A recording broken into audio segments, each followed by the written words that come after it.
spike in violence, protests, and even legislation targeting the anti-LGBTQ plus community. How do we as a country and as local communities like the one that you live in stop this amplification of bias and hateful rhetoric, which so often leads to violence? Do you have hope that there's a way that we can, and if so, what is it? Look, I'm an apolitical guy. I've said this already. I was in the military as an officer. You're not supposed to talk about your political views or your opinions. It's about the mission. And for me, I think the mission as this country moves forward is that we need to start caring a little bit more about each other. I got friends that I don't agree with, and we fight, but we shake hands and we drink a beer.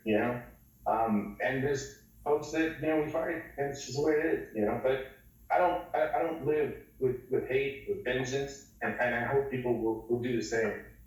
Rhetoric, I don't care about it. I don't pay attention to it. I don't waste my time on it.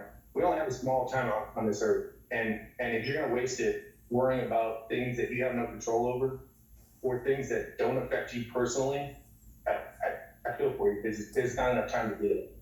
We may not have known about Club Q, unfortunately, for this tragic headline. What is it that you would want people to know about what you and your family were experiencing in that moment, and what you know about that community other than this tragic headline? I'm like every other American. I mean, everybody has a person in their life that has a different way of life, a lifestyle, a different culture. And I've always been that way. I've always interacted with folks that they're outside of my group.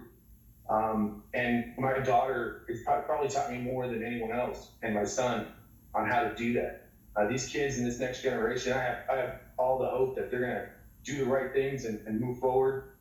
Whatever that looks like, it's up to them.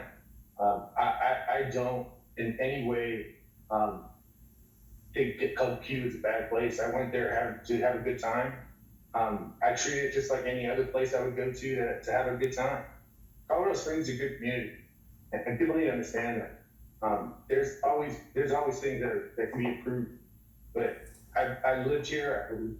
I finished my career here because I fell in love with sports, and it means something to all of us. My children finished school here, and this is home, second home.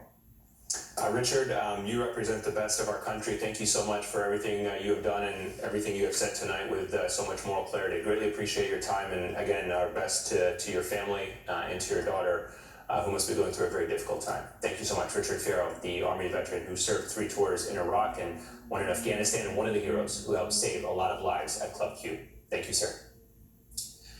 Still to